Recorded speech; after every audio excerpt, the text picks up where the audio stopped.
Hello everyone and welcome back. We just got the September PU monthly report and we have some new updates to go over in regards to ships, gameplay, and possibly some other previews of things that we're going to be seeing at CitizenCon Direct coming up here in about a week and a half now. So we're going to go through the entire monthly report today, break down everything that there is to talk about, go over all the cool stuff that there is that's going to be coming to the game soon.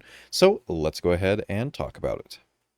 But right before we get into this month's monthly report, I did want to let you know of a new giveaway that I'm starting today that'll be running through this Sunday, October 5th, and then I'll be drawing a winner on Monday, October 6th. This giveaway is for an Aegis Sabre game package with lifetime insurance and the new Black Magic paint. That's the new kind of gold or black and copper paint that's part of the Halloween event going on right now. I will let you know that ship and package has been provided to me by CIG. The giveaway I'm running myself. I get to decide how I want to run the giveaway, but CIG is not sponsoring or running it in any way. They've simply provided the ship to give away to one of you. So for entering the giveaway, all you'll need to do is leave a comment on the video that I have linked in both the video description as well as the pinned comment. Should be a video going where I talked about the RSI Perseus a little bit. You can leave a comment relevant to that video at all if you watch that and find something interesting, or just any comment, hi, bye, or whatever you'd like. And then on Monday, October 6th, I will use a random comment picker to pick a random comment on that video between today and Sunday the 5th, and we'll decide a winner. So that's how we're going to run the giveaway. Again, huge thanks to CIG for sending the Aegis Sabre over, and one of you lucky citizens will be able to win that. So make sure to leave a comment on that video that I have linked in the description. Alrighty, let's go ahead and get into the monthly report. So this is for September 2025. Now, I have briefly kind of scrolled through this, and it does seem like this report's a little bit shorter than usual. Not like there's still quite a bit in here. I think that's probably, again, possibly because they're holding a little bit of stuff back for CitizenCon, but there's still some interesting stuff that we're going to go over. So with Alpha 4.3.1 Virtue's Descent Live and another thrilling update this month, the Star Citizen universe has never been more packed with adventure. Read on for everything done at CIG Studios throughout September in pursuit of this new content, from updated backend code to all new missions and more. So we're going to start with AI content. The AI content team continued to test updates to some of the landing zone NPCs, looping in the QA team to help stress test the setup to ensure it can take the strain of extensive use and trigger any potential issues. To make stations and cities feel more alive, the team leveraged the med station behavior used during the regen crisis. Now, shopkeepers will interact more with the people frequenting their store. The team is also looking at an underutilized aspect of landing zone archetypes and are preparing a proposal to make better use of guards. In addition to the ongoing tasks of setting up comms calls characters for missions, the devs also started looking at mission providers in general and built a new behavior to support face-to-face interactions in the future. So, some improvements to landing zone NPCs' behaviors. Sounds like some underutilized aspect of guards at landing zones or stations. I know that there's, at least most of the landing zones have like guards kind of patrolling around, and I think if you have like a crime stat 3, they'll shoot at you usually. So I don't know what entirely they're planning to do there, but maybe make it I don't know, little, maybe they'll the guards will come up to you and like question you, like, hey, what do you have in your bag or something, like let me see what's in your pockets. Who knows? So maybe some fun little things like that just to make the landing zones feel a little more alive. Alrighty, so next we have AI features. AI features updated numerous features last month, beginning with AI weapon component, which will now remain in sync with weapon statuses, allowing them to work better in unison. Support was then added for NPCs to systematically target vehicles in combat. Improvements were made to the Rocketeer behavior, allowing NPCs to switch between using a rocket launcher and pistol depending on the situation. Do they mean the Animus missile launcher, or something else? Some other weapon, maybe. Adjustments to the visuals of various behaviors were made, improving cover usage and fixing multiple asserts. Default behaviors were then introduced to the Buddy AI, allowing NPCs to follow their leader and stay in close proximity during combat. TPS covers along path was finalized based on feedback, while ammo looting updates are underway too. This will affect holstering and stowing primary weapons and prevent NPCs from switching to their pistols when looting if they still have their primary weapon ammo. Formerly mentioned in previous monthly reports as an upcoming feature, the new Yormandi now uses different fire modes in its attacks. This is a creature like a kind of another snake-like lizard or like Valakar-ish creature. There was some data mines for it in the last patch. So it has different fire modes for its attacks. Issues with perception giving false positives were also fixed. Further improvements are currently underway for this and existing creatures.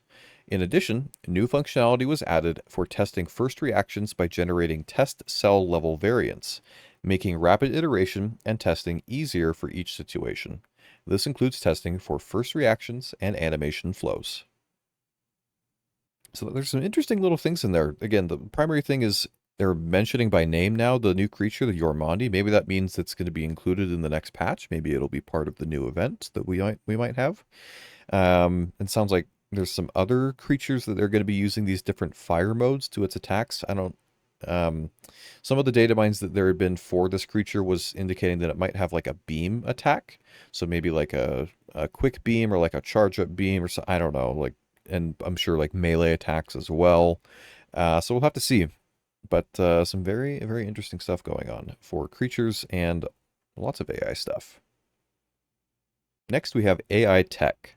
September saw AI tech improve NPCs using elevators by simplifying the setup of the transit carriage. Focus is currently on 3D navigation and NPCs flying ships. The team continued to improve the flight path finder system and 3D collision avoidance using the newer voxel grid approach for custom environments. The focus is to unify the process flow with the one used for ground requests and preemptive adaptation of the pathfinder structure. This will deal with the paths generated if a spatial voxel grid is present.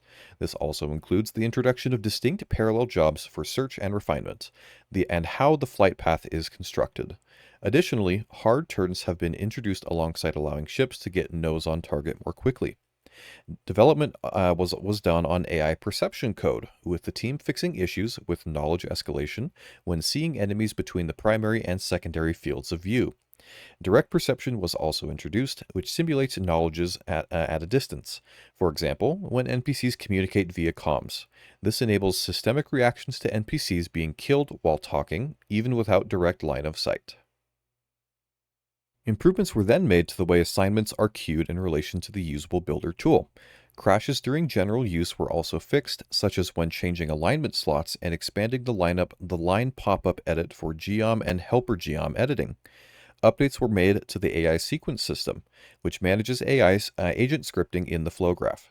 This enforces the validation of action sequences and ensures the correct execution context is set in the systemic activities, providing a more reliable way to manually script agents and to guarantee actions are validated and executed correctly. The critical flow mode for AI agents was brushed up too. While in this mode, action execution errors are still reported but can now be handled with specific fallback, allowing the flow to process instead of failing and potentially stalling. This is still in progress and will be further enhanced going forward. StarScript improvements are still being made as the team improve the tool following feedback from the devs. Finally, subsumption content data improvements were made to reduce errors going forward. So a lot of kind of technical talk in this section. This section's usually pretty, it's AI tech, so a little bit more technical. But it sounds like there was big takeaways for me that I noticed. There's some new improvements for the perception of NPCs being able to like detect that like a buddy has been killed or something, even though they can't like see them. They can like hear it, I guess. They can detect that, and that's pretty interesting. I'm sure that'll be a little bit more relevant, maybe with like FPS scanning. Maybe, if the NPCs can utilize that feature as well, that'll also play a factor in them being able to detect you as the player, or that you killed one of their teammates or something like that.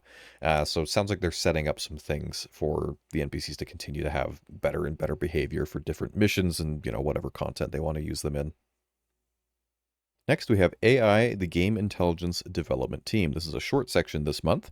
In September, the Game Intelligence Development Team focused on completing the next milestones for Mission System 2.0. They're currently breaking down the work and discussing the best possible path to approach the implementation. They also continued to fix bugs and performance issues and worked on features suggested by the designers to improve StarScript. Not too much there. More stuff for new mission system features that'll let them create even better missions than we have now. So nothing too much this month from AI game intelligence and development.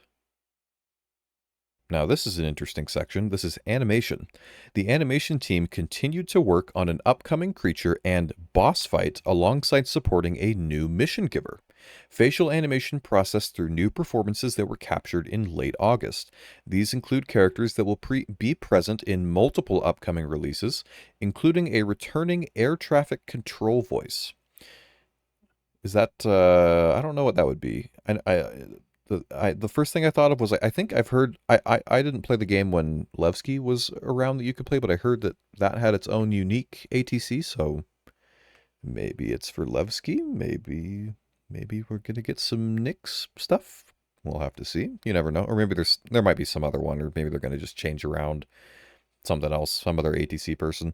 And then finally for animation, the animation, narrative, and mocap teams also planned for their next shoot, which will be held at the beginning of October. So should be happening in the next few days for them. So a little bit of a short section there, but definitely some interesting stuff. Upcoming creature, I don't know if that is the same as the Yormandi they mentioned. They don't mention specifically that it is. So maybe it's a separate creature. Some other boss fight. Don't know if that's going to be in like the Ionic facilities or involved in some other event or new content, and some other interesting stuff that'll be coming down the line. Then we have art characters. The character art team finalized both new armors and a new gang. We did hear about the new gang being worked on, I think, a month or two ago. So new armors, I'm assuming, for the new gang. Work also continued on polishing the Yormandi, that's the new creature. The concept art team continued iterating on new armors. So again, we don't know if this new gang is for Pyro, if it's maybe for Nyx. I kind of doubt it would be in Stanton, but I guess it's possible. But some new armors for them, finalized stuff for that gang, and stuff for the new creature. So lots of cool stuff coming pretty soon. But now let's talk about ships. All right, now we have art ships. We got a pretty good ship section this month. So first, in the UK, work continued to bring the RSI Aurora and Aegis Hammerhead up to the modern standard. The Aurora progressed through the Lot 0 and final stages as improvements were made to the component bays, bed access, dashboard placement, entrance method, VTOL setup, and cargo access on the underside. So they have changed a whole lot of things, it sounds like.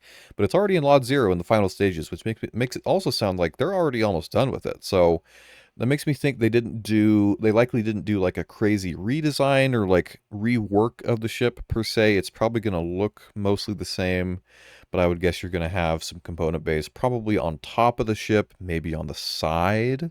So we'll have to see what other improvements they've made, but some good stuff coming for that.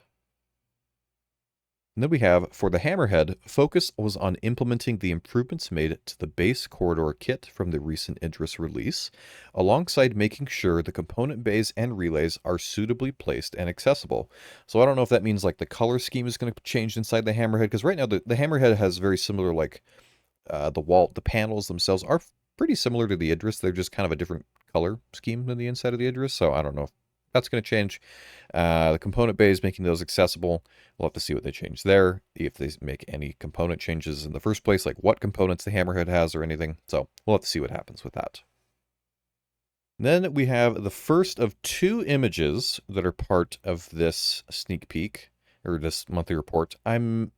This first one, I am not entirely sure what this is. Part of me thought for a second maybe this was like at the front of the Hammerhead, if you've ever seen inside there, where there's like these different, I don't know what you'd call them, like hydraulic mechanisms that, the Hammerhead can bash through a ship, and those are meant to help reinforce it. I don't know if this is that, or if it's something else. I don't know if it's part of the Perseus. Maybe it's part of the Perseus. I have no idea.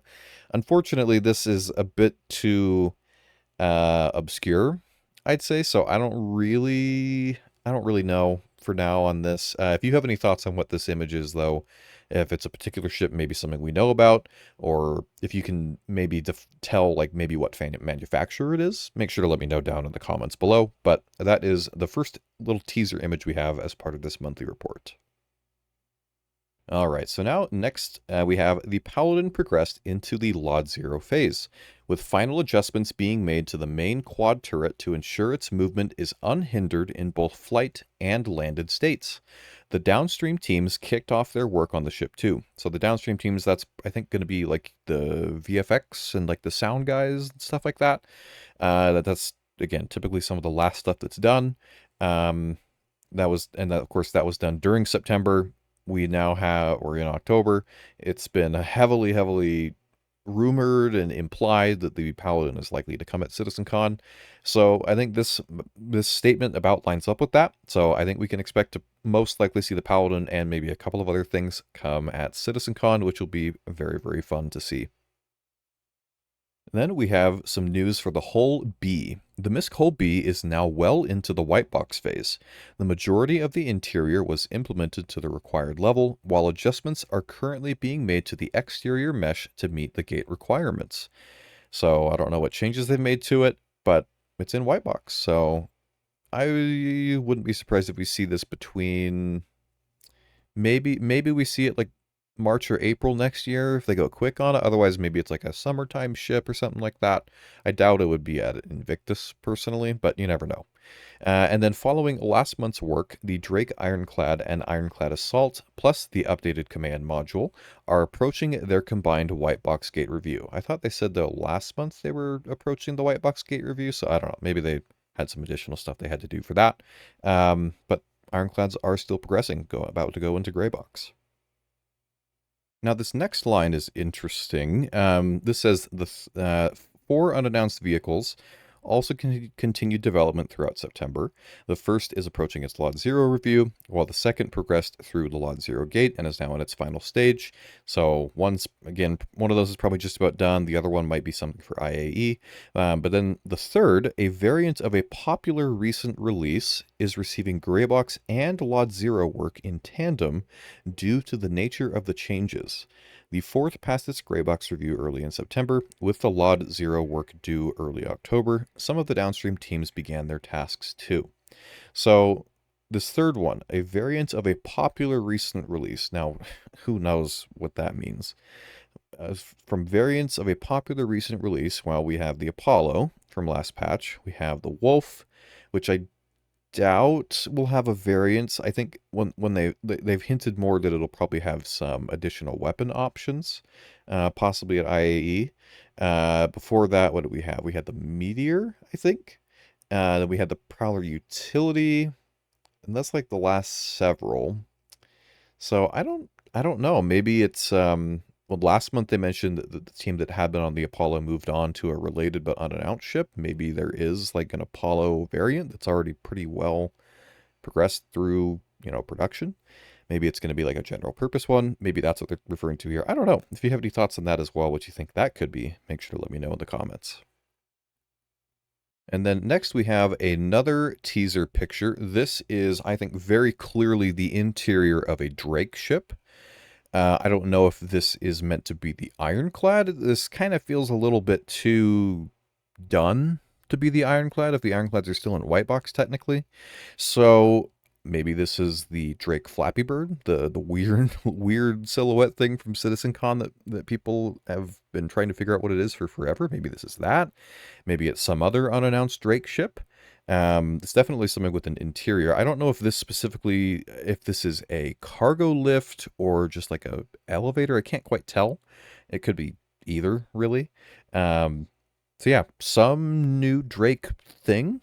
So if you have any thoughts on this as well, let me know what you think, because all I can say really is it's Drake and there appears to be some sort of lift.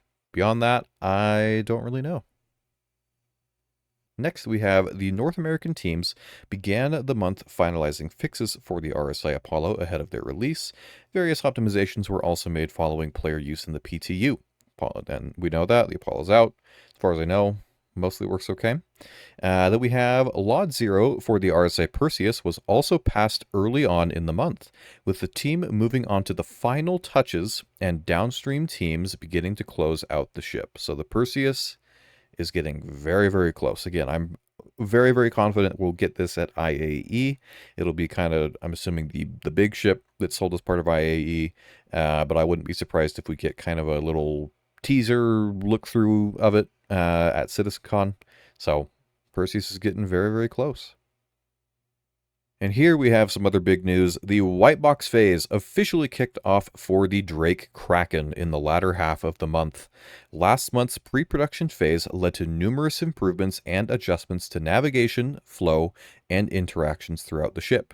I wouldn't be surprised at all if they also give kind of a update on the Kraken, kind of like how they did with the Pioneer last year when they reconcepted it a bit. They kind of went through what changed and whatnot.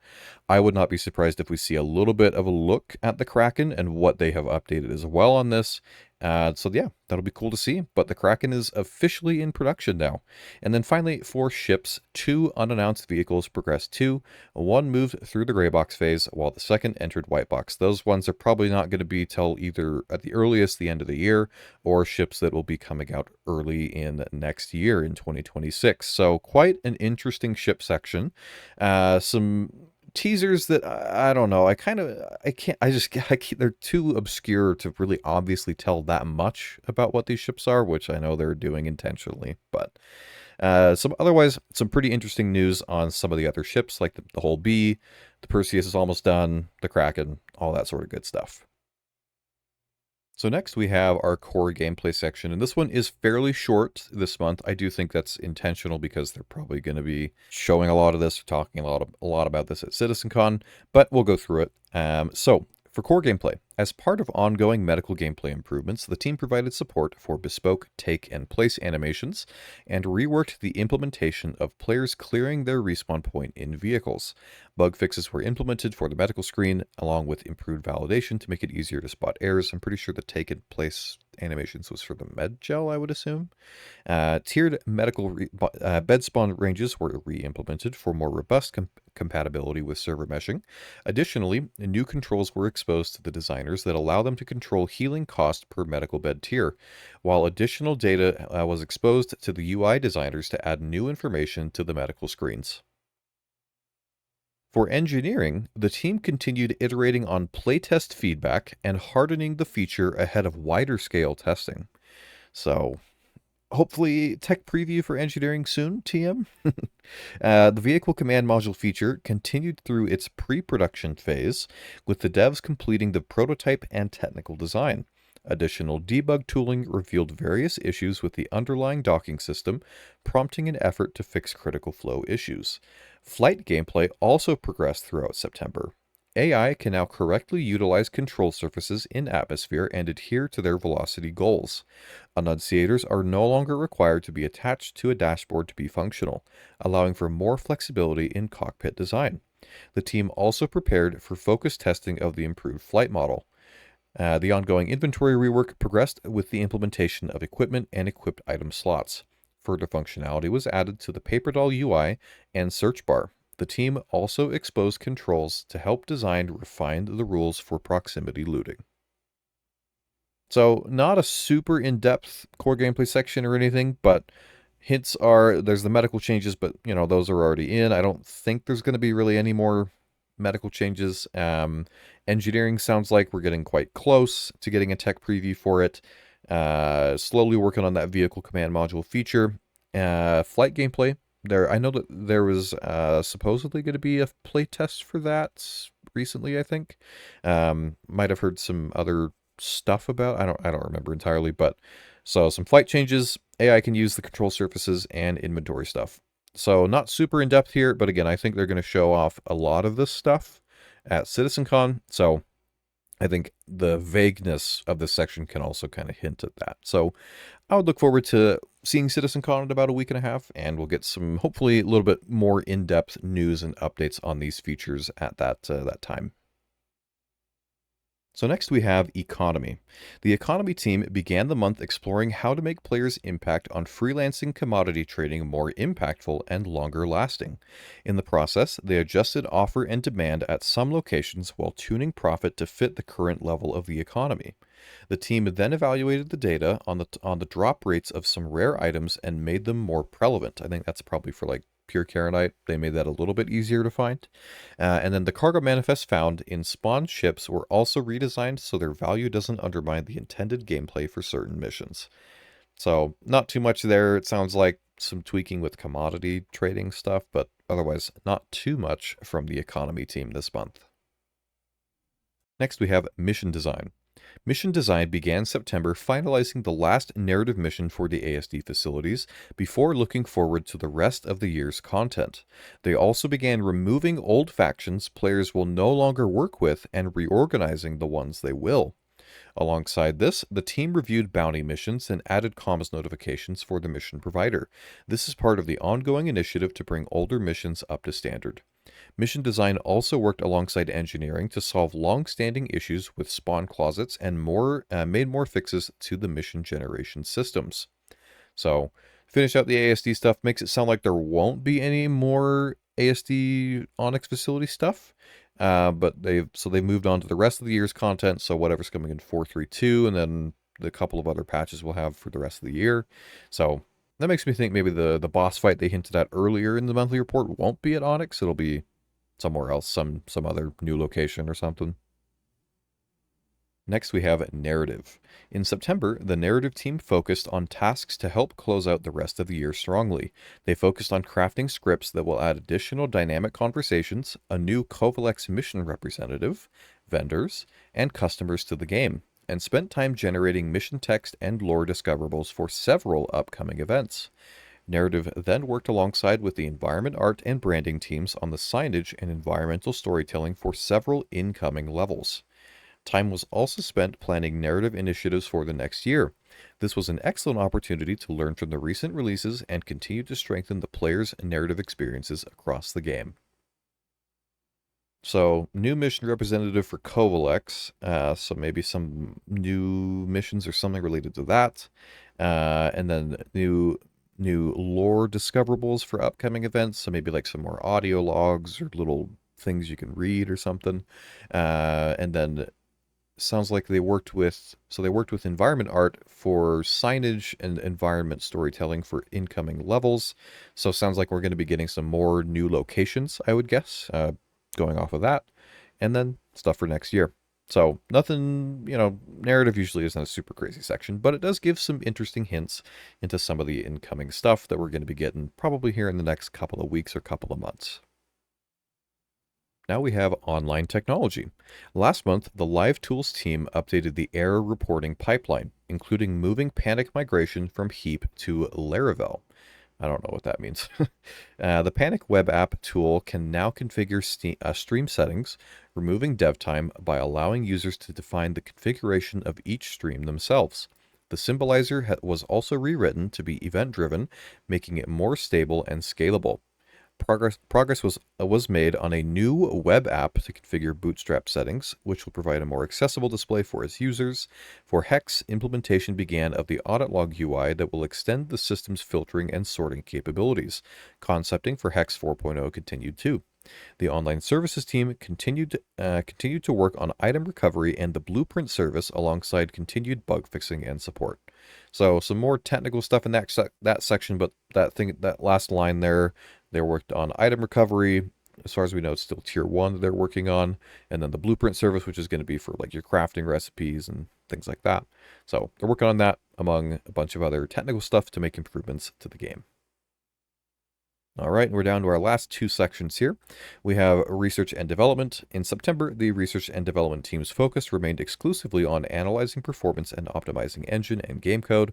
I think they've been doing that for 2 or 3 months now, so nothing really new from them. And then finally, for VFX, for Alpha 4.3.2, VFX finished up their tasks for the ASD locations and final event work. Oh, wait, no. Wait.